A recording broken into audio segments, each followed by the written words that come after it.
Every nation in creation has its favorite drink. France is famous for its wine, its beer in Germany. Turkey has its coffee, and they serve it blacker than ink. Russians go for vodka, and England loves its tea. Hey everyone, welcome to episode 5 of Tea and Toast with me, Lewis Burnell. Sadly, David won't be participating this week as he's currently up to his eyeballs in Pillars of Eternity, but I wanted to go ahead and talk about Crowfall anyway. At the end of last week, Crowfall's Kickstarter officially ended, and Artcraft Entertainment managed to raise a whopping $1.7 million from over 16,000 backers. I think by any standards that's a result for the studio, and even though it probably isn't enough money to make everything that they want, it's a good chunk of money to get started. Best of all, funding will continue to be an option over on the official website.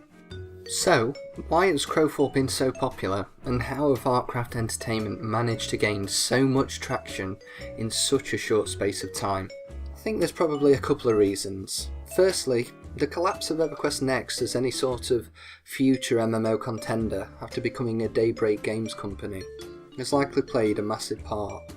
People were inevitably looking forward to an original sandbox MMO with voxel technology. I also think that many players are fed up with a typical theme park MMO such as Guild Wars 2 or Rift. The success of Camelot Unchained, Star Citizen and now Crowfall definitely suggests a shift in player attitudes.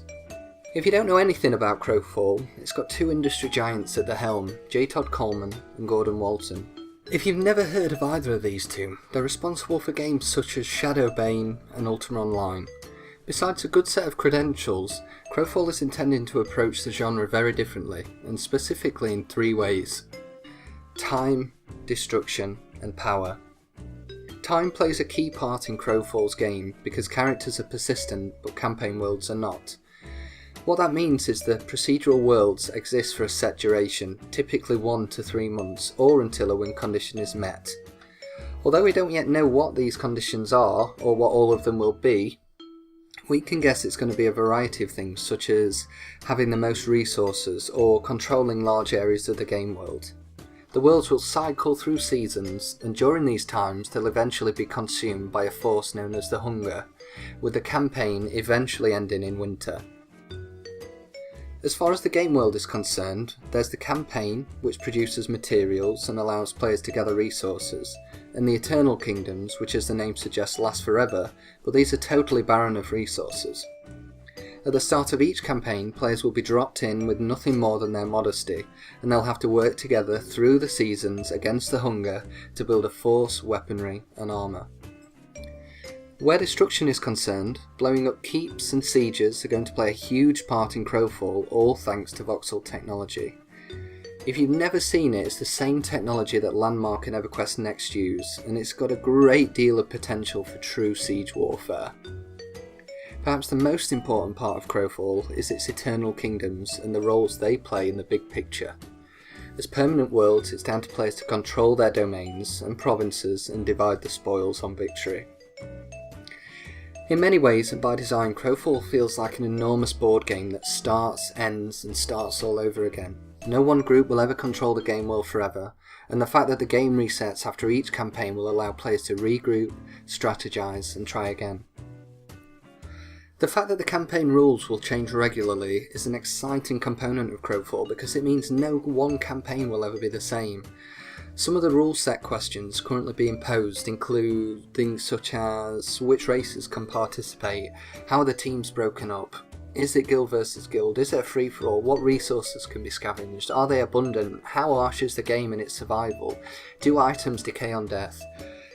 What I find so refreshing about Crowfall's approach to the genre is the fact that Artcraft Entertainment aren't attempting to offer incredible PvE, PvP and raids like many developers do surrounding AAA titles, but instead they're keeping their focus directly on core aspects that are pretty narrow in comparison to other games in the genre, but it's still on a grand scale. In comparison to games such as WildStar or Guild Wars 2, Crowfall feels so much more focused, and I think because of that and the amount of money that they've received from Kickstarter, they stand a much better chance of being successful. What I also love is the sense of a new beginning that players will get at the start of each campaign. If you've ever been part of an MMO launch, On launch day, that feeling of a fresh game world is something you just can't ever get back, and I'm hoping Crowfall actually instills that feeling every single time a new campaign is launched. It's still early days for the Crowfall team, and we've only seen a handful of videos for the game, but like many players, I can't wait to see what surfaces in the coming weeks. I think Artcraft Entertainment pitched their Kickstarter perfectly and engaged with potential backers so well that significantly exceeding their original goal was inevitable. Like most players, I really can't wait to hear and see more. Most importantly, did you back Crowfall? Are you waiting to see how it pans out?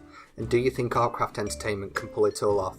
Please do let me know in the comments below, and if you like what you've watched, please do hit the subscribe button. As always, I'll be back next week with another Tea and Toast, and hopefully David will be joining me. I'll see you next week. Every nation in creation has its favorite drink. France is famous for its wine, its beer in Germany. Turkey has its coffee, and they serve it blacker than ink. Russians go for vodka, and England loves its tea.